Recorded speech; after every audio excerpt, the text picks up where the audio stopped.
Here I am making a first person stylized game. But before we start, let me introduce myself. I am a student and making game is my hobby.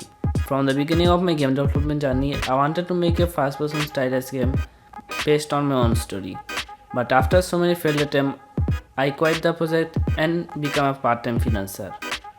But now I wanted to restart making my games. I will share my progress from game development videos and hopefully it will keep you motivated and also you can learn something from it. So let's get started. So first of all I added Unity's train tool package. Then I sculpted the whole train. The next step was to add layer. And now the trees. I have tried many different trees but they are mostly performance heavy or not so good. So I searched the Unity assist store and found this assist. The main reason I liked the assist was this half surface scattering. I imported the assist and made some variants. I added them on train and add some more color.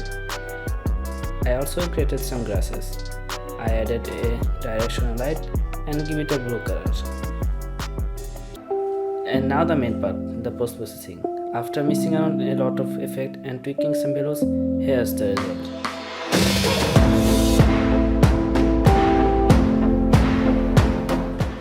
I know a lot of is missing and also my work was not very accurate, so I am unable to show step by step. But I promise I will fix those on the next videos. Before I go, I wanted to say if you want to help me, then hit the subscribe button.